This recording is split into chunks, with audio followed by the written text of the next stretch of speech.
this is working. And if you can see and or hear this, then that is a good thing. But I'm still waiting to hear.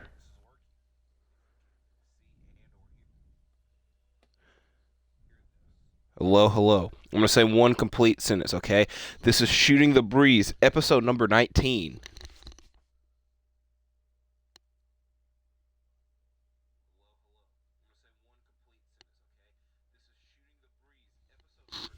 All right.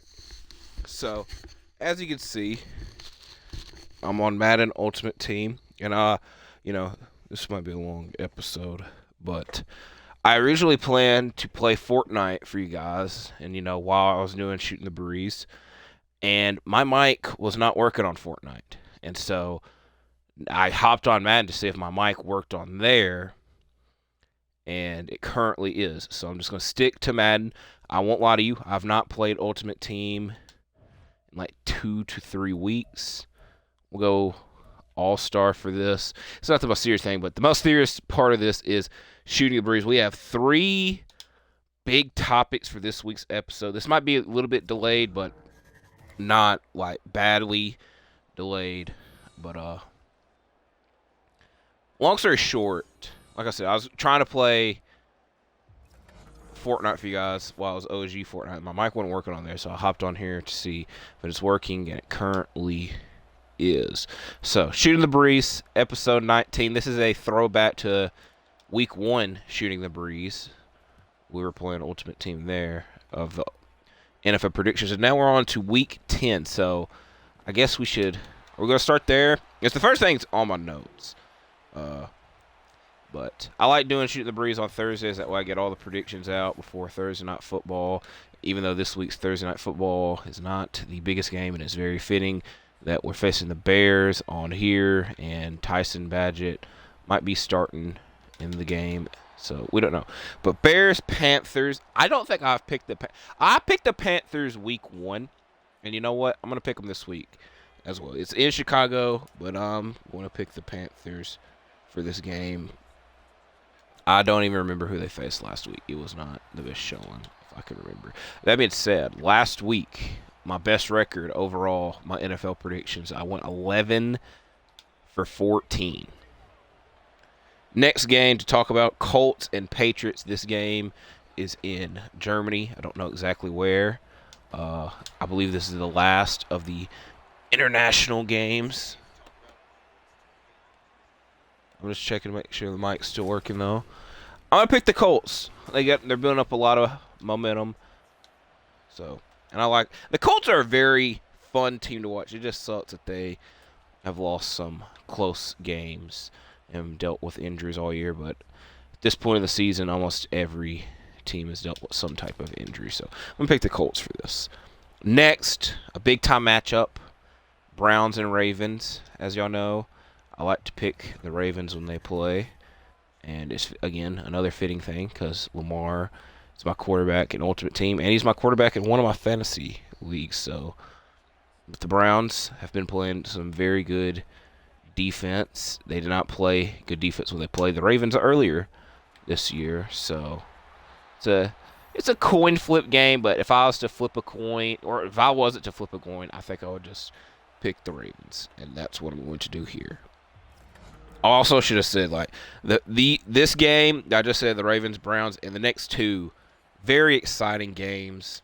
This next one is the Texans and Bengals. And like I said about the Colts, the Texans are a very fun watch. C.J. Stroud is a great rookie. He had a great performance against the Buccaneers this week. The Bengals finally seem to be in their groove after Joe Burrow started the year a little bit banged up. Jamar Chase might be banged up, but again, they're still doing fairly decent. I'll also say this about my Ultimate Team. A lot of these cards might be outdated. Like I said, I haven't touched. I pop into Ultimate Team every once in a while, but I definitely haven't felt the need to update any of my cards. So maybe I'll do that sometime soon. I think the new season starts next week, so we'll see then. But Bengals Texans might be a little bit difficult, but I said last week I think the Bengals have finally gotten in their groove that they needed to be in, so I'm going to stick with the Bengals. Next, again, another exciting matchup. 49ers at Jaguars. Both teams coming off a bye. The Jaguars, I believe, if I saw correctly, are on a 5-game winning streak. It's pretty nuts and not talked about. I feel that should be more talked about. So that's why I was like, if I saw correctly, because, that might not be correct. I think I'm going to go with the Jaguars. It's in Jacksonville. Continue their momentum. The last time we saw the 49ers, they lost to the Bengals. So, and I feel this is a weird situation because a lot of people are like, can the 49ers go undefeated this season? And they've lost 2 straight, I believe. It's going to bother me. I know they definitely lost to the Bengals. I could also just go back and look because I have it wrote down. Week 8 is when, let's look. They lost to the Bengals in Week 8, and then Week 7. They lost to the Vikings. Oh, yeah. I'm going to lie. I definitely forgot about that by now because that's a Monday night game. So, that's on me. So, go with the Jaguars. Speaking of the Vikings, Saints at Vikings.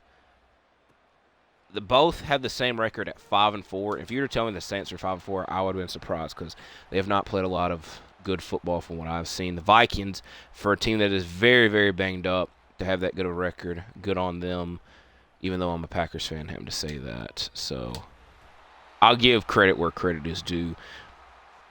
And this what I feel is a coin flip game.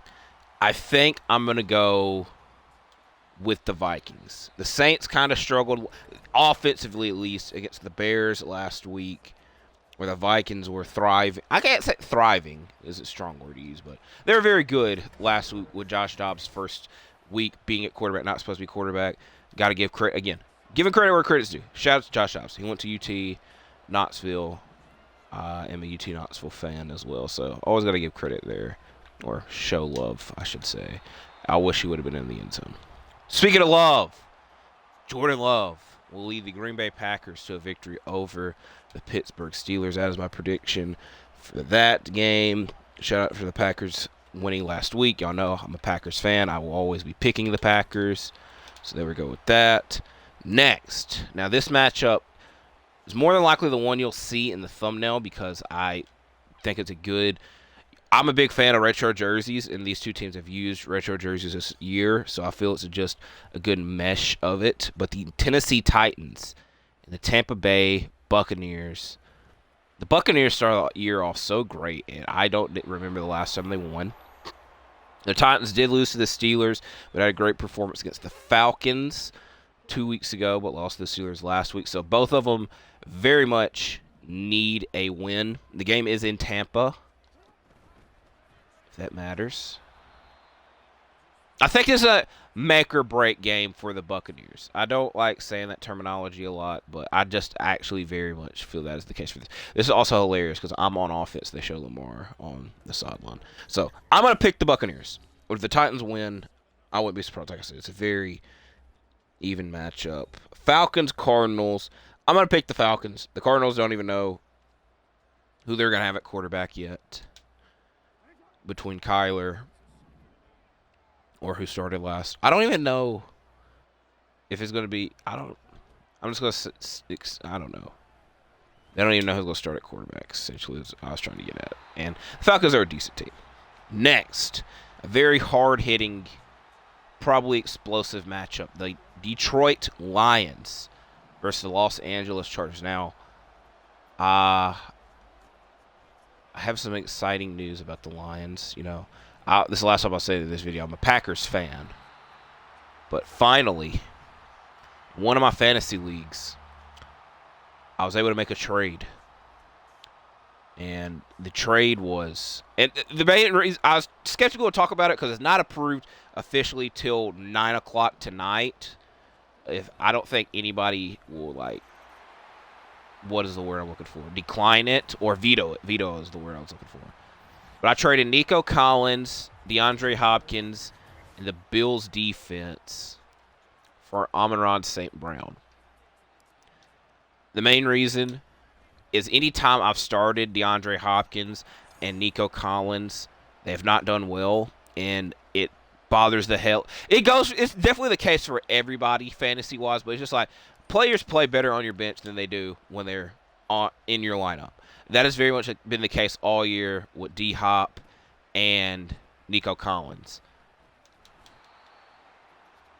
The Bills' defense has been banged up, and they didn't have the best performance. But I also have I will lie you, I've always been a guy that has struggled with having good defenses in fantasy, and this year in this league I have the Ravens defense and the Bills defense. But I've started the Ravens defense a lot more. The Chiefs are on their bye week. The Chiefs are a top 3 defense, and they're a free agent.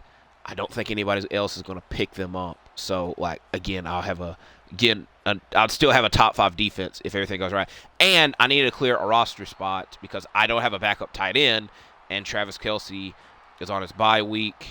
The sad thing is, like, the best backup tight end available is Jonnu Smith, who, to be fair, last week scored a touchdown. So, I like talking fantasy, but I just wish I was in a league where I got to communicate with these people. I don't talk to these people, and like I said, this is the first time I've ever I've had a trade in fantasy go through, because a lot of people will try to be stingy, but I think the guy that accepted it, his team is very, very banged up. He has Justin Jefferson.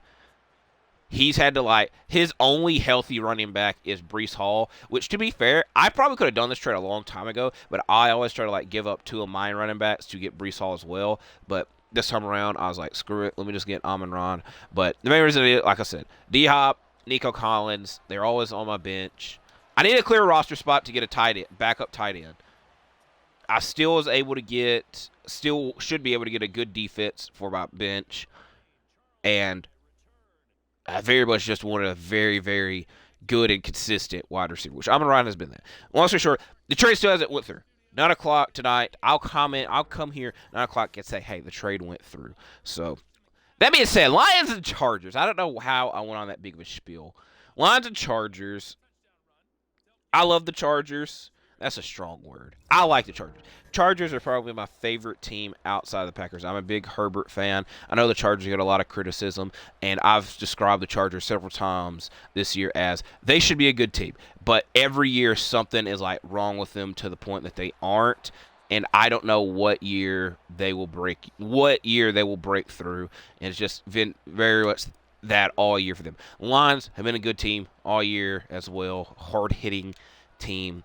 I'm going to be biased and pick the Chargers, though, with hopefully Amon-Ra getting 2 touchdowns for the rest of the year. Next, Giants at Cowboys. I'm just going to pick the Cowboys because in my other fantasy league, Dak is going to be my quarterback this week because Mahomes is my quarterback and he's on a bye, and the Giants have just had a depressing year, so I'm going with the Cowboys. Next, Commanders at Seahawks. I'm going to go with the Seahawks. As I always say, anytime I pick the Seahawks, I don't know. That hasn't really been the case this year. Going into this year, I'd always say anytime I pick the Seahawks, they lose, but anytime I don't, they win, and it's always in surprising fashion. But I don't think that's going to be the case this week. I'm going to pick the Seahawks anyways. Sunday Night Football, Jets at Raiders, a.k.a. the game that's going to make a lot of Packer fans cry because there's definitely going to be a picture. I don't know if Rodgers has traveled with the Jets all the roads since being injured, because a lot of the times when I see Rodgers, it's home games, and this is in Vegas. And to be fair, the Raiders have a lot of good mojo going for them after getting rid of their coach. I always want to mess his name up. It was Josh McDaniels. I think this is a 50-50 game. That's the last time I say that in this. I think I'm going to go with the Raiders. Then last but not least, Broncos at Bills, Monday Night Football. Broncos have not been as bad as people think they are this year. I know they did lose a game by 50, but they've been better since then. And the Bills need a win. They've been banged up with injuries all year, mainly to their defense. So I'm going to go with the Bills to win this game. And I won't lie, I don't think that's a bad Monday Night Football matchup. I know a lot of people probably complain about it, but I'm not. So, bye weeks. This is a loaded bye week. Chiefs, Eagles, Dolphins, and the Rams. So that is it for my Week 10 NFL predictions. Now, a quick little wrestling note. Mainly because, I've not watched Dynamite this week. And I feel that the main thing that I would talk about with Dynamite this week, I'll end up talking about on my ROH review, because I have no clue why the hell Samoa Joe vacated the ROH Television Championship. And it definitely bothers the absolute hell out of me. But like I said, I'll talk more about that on my ROH review. But War Games is back. Judgment Day. Thus far, it is the Judgment Day and J.D. McDonough versus Seth Rollins, Cody Rhodes, Sami Zayn, and Jey Uso. Now, I will say this. The main reason I'm talking about this is because I have neglected to do a Survivor Series fantasy booking. Like, Survivor Series is literally 2 weeks away. And the main reason I didn't do the video is I felt it was kind of obvious the matchup we were getting. And I always try to, think outside the box, or especially when something's not announced. It's just I just want to put my creative hat on. And I just felt that this time around, I wouldn't have been able to do that.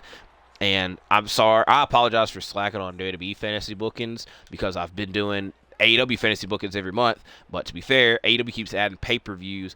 And originally, my WWE fantasy booking was only going to be for, the big shows. So that's why I didn't end up doing one for Payback and Fastlane.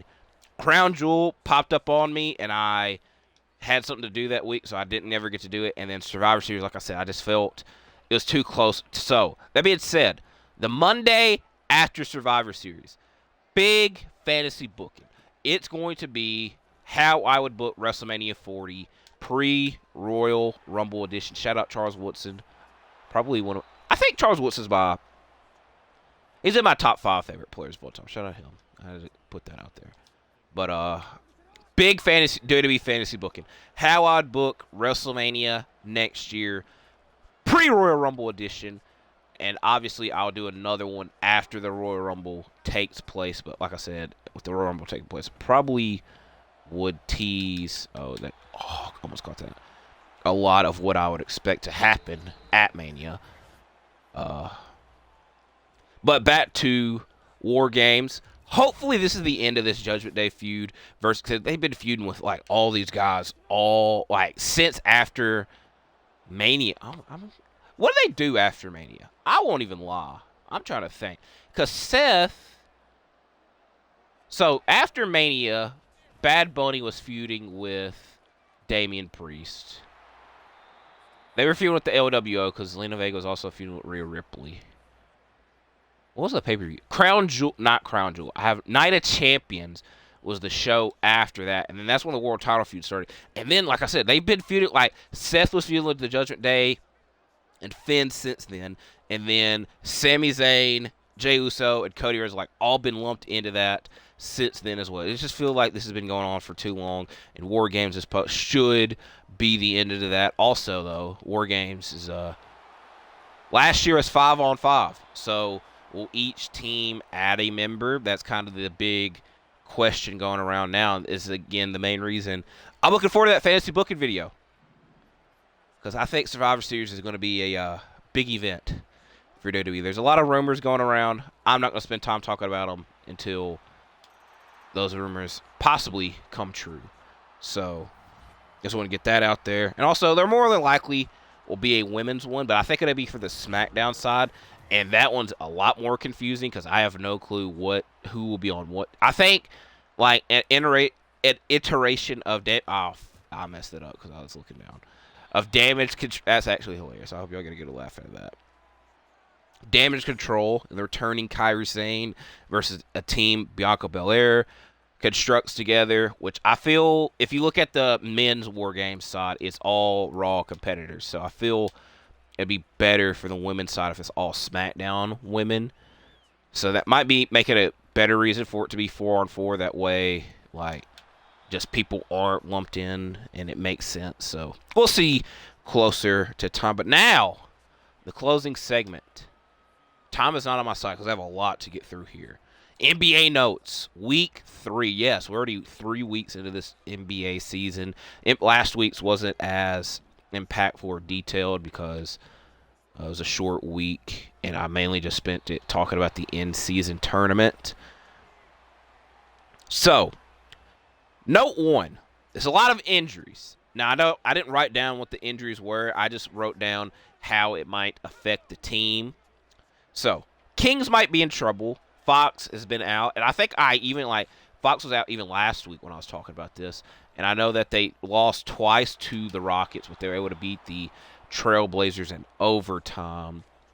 But Fox, was the clutch player of the year for them last year. He's been the main guy. It's definitely debatable between him and Sabonis, like who's been the main guy. But he's been there longer. He's the longer franchise guy. I would say it's his team. But they might be in trouble, And I was mainly just saying that because they did lose to the Rockets twice. Nuggets are supposed to be without Jamal Murray for a month, and I know around a month with a hamstring injury. And they beat the Pelicans the other day. They beat the Warriors last night. I think they'll be fine. They might not be the 1 seed. They've only lost 1 game 3 weeks in, which, again, is kind of nuts. And like I said, with the couple games they've had so far without Jamal Murray, they've been fine. I think they'll be fine. I don't think they are stressing about anything unless the injury gets worse. The Lakers, however, are in the middle. The Lakers, without Anthony Davis, to be fair, we've kind of gotten accustomed to the past couple of seasons of Anthony Davis and LeBron having these injuries that keep them out every couple days and weeks, games. I don't know when Anthony Davis is supposed to come back. Again, we're going to keep talking about the Rockets. They just lost to the Rockets. But the Lakers, thus far this season, have gone through the trouble of LeBron having to adjust to his new teammates. Every season, and I don't know when it if you can really date how far back this goes, but every season the new teammates LeBron has, they struggle in the beginning of the year. Last season, it's kind of you can say last 2 seasons you could say everybody. The year prior to that was 2021. That is the year after the title. I actually say the last. I don't know. 2021. Mark Gasol, Wesley Matthews. The year prior to that, Danny Green, Casey. LeBron's teammates struggle when they're with LeBron. When they're without LeBron, they typically do well. Kyle Kuzma, and even KCP now. Also, don't know if y'all hear my dog snoring or not. It's kind of fun. But, like I said, the Lakers, that's why I think they're in the middle. I gave them a lot of praise for having a good offseason, but thus far, it hasn't looked at a good offseason because the players that they got just haven't even done well thus far. So, it'll be a wait-and-see situation. But the injury, obviously, doesn't help the shit. Blazers are without Anthony Simons, who had, wrist surgery, days into this season. Tom Lord, who's supposed to be out for a while. And Scoot, I don't know when he's supposed to come back, but I imagine he'll come back. I think the Blazers probably want this. They want to be not the best team. That way they get a higher pick and they keep getting younger and rebuilding. And they're all right if they do win games because it shows promise for their young core. But I don't think the Blazers are stressing about their injuries, but I'm a little bit upset because, like I said, I was high. I'm not going to say I was high on the Blazers team, but I thought they were going to be better than a lot of other people did because the young guys they have are more experienced than some other teams and whatnot. And then this isn't injury related, but the Clippers have played 2 games. I'm gonna wake my dog up, or I didn't, but he doesn't need to be snoring that loud. I don't know if that's picking up on the mic. The Clippers have played 2 games thus far with James Harden and have lost. And they kind of look lost. And obviously they take a time adjusting. And obviously, I'm not going to say there's some easy fixes. But they don't have to make themselves look as difficult. But difficult decisions will have to be made there. I do plan on using this Keenan Allen card, by the way. So, shout out Keenan Allen. But I should acknowledge that the Clippers have lost their first 2 games with James Harden. And that's not even really injury related. Now, the Golden State Warriors. Now, while they did lose to the Nuggets the night prior, I think the Warriors are always going to be a good team as long as Steph Curry's there. Now, it's kind of weird saying that statement because there was the season where Klay was out all year. This was the after bubble season. and the Warriors weren't that good, but Steph was very good, and he didn't really have any help. Now, this time around, Clay is back and whatnot. But it's just like a lot of people were down on the Warriors, and they've just looked very good. And it's mainly been because of Stephen Curry. But I just kind of always feel the Warriors are always going to be good as long as Curry is there. That's how I've felt about them thus far this season. The Timberwolves have been good, and I've seen a lot of people praising the Timberwolves. Shout out to Anthony Edwards. And the exact sentence I wrote down are, the Timberwolves are good, even when Cat ain't. Because I've seen several games where Cat hasn't had the best stats, but recency bias doesn't help that because he did have a good game against the Pelicans, even though they had a lot of people out. That's not really an excuse. So at least, the Timberwolves are good. Like, Rudy Gobert is back to, I don't even want to call him like a bad defender last year. I just think last year was such a head scratch for them, where this year is like it's right there. Like, everything that they need is happening for them. So it's just things aren't as confusing or problematic as it was last year. And they're kind of putting stuff together. And Anthony Edwards is a bad man offensively. And last note for the Western Conference. Yes, I'm not talking about the Grizzlies because I'm a Grizzlies fan, and this has been a heartbreaking start. Yeah, it's that bad. Heartbreaking start to the season. I'm not talking about it anymore, though, but I will talk about a former player for the Grizzlies, Dillon Brooks, who a lot of people are starting to praise now, which is surprising considering last year everyone hated him. He was Dylan the Villain. That was literally his freaking nickname it's been his nickname for a while, but last year's when it picked up. So I have no problem with Dillon Brooks. I'll say this. Definitely sucked that in the playoffs the last 2 years, he hasn't had the best performances. My main Dillon Brooks problem, the only time I ever could point and say I actually had a problem with Dillon Brooks was Game 4, second round against the Warriors last offseason or last playoffs, 2 playoffs ago. In a game that we're up by 10. I don't know the exact score. I'm pretty sure up 10 points, about 3 minutes left. You're up against the Golden State Warriors, who, spoiler alert, going to win the title that season. And don't lose many games at home. You're there. You're right there. And he just kept shooting the effing ball. Now, that's kind of his MO. That's his thing. So I'm mad at him for doing it, but I've also still been mad at the team for not, what the hell, pass the freaking ball. Everybody should have said, hey, let's pass the ball around, let's make this. No, he kept shooting and shooting and shooting, and it bothered the absolute hell out of me. Now, last playoffs, that's what everybody started noticing Dillon Brooks because of the LeBron crap. I'm not getting into that. I'm glad that the narrative is changing a little bit. I just hate that the narrative is now, the Grizzlies missed Dillon Brooks. He was there. That doesn't matter. That really doesn't matter in the grand scheme of things. When half of the freaking team is missing, that's when, you can start talking about the crap, which that's what's the case. But, they want to point to Dillon Brooks as, that's why the Grizzlies suck right now. But shout out to him. He's doing very good. Question is, will he be doing this good in, I'll say February. I was going to say January. Let's say February. We'll see. We will see. And also, mainly if the narrative is the same. Are these guys that are praising him now, who were crapping on him for the past 2 years, still praising him?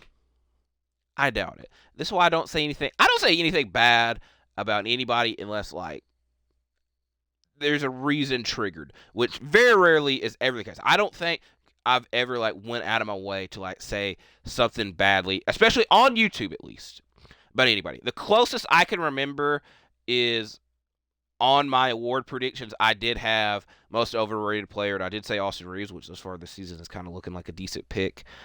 Other than that, I can't think of anything else. Also, that was I kind of warranted with how the playoffs happened last year. So I'm giving my kudos to Dylan Brooks. Eastern Conference notes. Brooklyn Nets are a fun team,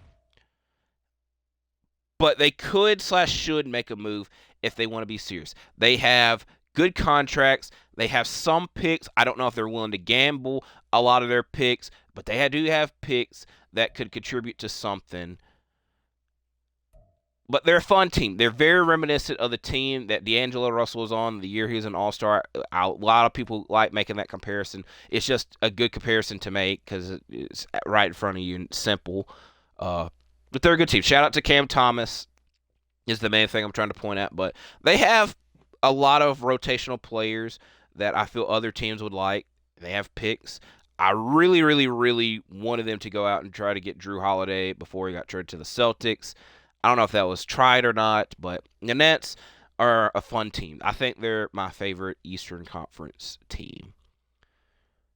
The Celtics, I have the Boston Celtics over the Bucks right now. The Celtics have only lost 2 games, but the debate very much when it comes to the Eastern Conference is between the Celtics and the Bucks. Now, I will give credit. That's my last note, is talking about the other team in the Eastern Conference that can loom into that. I have no clue if I have one of these. I'm just going through stuff because the game obviously ended. And also, I thought I went to the pack market. But essentially, I'm going to refer to my award predictions and standing predictions all year. I had Bucks over Celtics. The main reason was because I thought rotation-wise and depth-wise, the Bucks were a lot better. Also, they weren't replacing as much as the Celtics were because the Celtics traded away Time Lord, Marcus Smart, and Malcolm Brogdon just to get Porzingis and Drew Holiday back. Where the Bucks gave up Grayson Allen and Drew Holiday to get Damian Lillard. And then I really like the Malik Beasley signing for them. But thus far this season, the Bucks are trying to find their groove more than the Celtics are, and the Celtics have been very good. And like I said, I had the Bucks over Celtics. At the moment, I will swap it. I will have the Celtics over the Bucks because they're having a lot less problems than the Bucks are. Last thing, the 76ers are proven. They didn't need James Harden. Now, I'm trying to see the video is going to end with a big bang because I'm going to buy a pack for y'all. I have no clue which pack to buy, though. I want one that gives me a good overall. But 76ers are good without Harden, but do they need someone else? This is the main problem. A lot of people are wanting to say the Sixers are contenders and whatnot, and that's good. It's good when we have more than 2 good teams in the Eastern Conference. Like I said, we've been talking about Bucks Celtics, and everybody else is behind them. Where at the moment, the Sixers are creeping into that. They're the number 1 team in the Eastern Conference at the moment. And again, that was without James Harden. Then they made the trade to get rid of James Harden. And to be fair, the games I watched, the guys they traded for haven't contributed the most. But, it was better than what Harden contributed because he wasn't contributing anything. But everyone is suggesting they make a move to get somebody else. I will say this. And again, this is me kind of being a hater, but it's something that I've said in the past before. I just think the time has passed the Sixers. I really like Tyrese Maxey. I don't know if he's ready yet to be the number 2 on a title-winning team. On a very good team, yes. A good playoff team, yes. But this team last year, I thought was their best constructed team outside of the Jimmy Butler season, which, such a long, long time ago. But I thought they had such a good offseason last offseason. And you're up. Game 6, you're up at home to win the series. And it's just a complete collapse. And then I imagine a lot of them have tried to get Game 7 out of their memory. And I don't know if they've ever been able to do that or not. It's going to be very difficult for me to believe the 76ers as a title contender is essentially what I am trying to get at. So, that is it for my NBA Week 3 notes. I had a lot more than last week. So, what pack am I going to buy? I want one. I don't really want one with 80 overall. I have no clue who's in this set. I have no clues in any of these sets, if I'm just being honest. Where the hell? I just was at this. What? Select offers, I guess. All right, do we go with this? So I get an 82 plus overall, another 82 plus overall, and then a 70. This is a good one. You know, spin the coins, end the video off with a big bang, hopefully. I already like the Keenan Allen card that I got, so. Darryl Taylor. Almost botched this completely.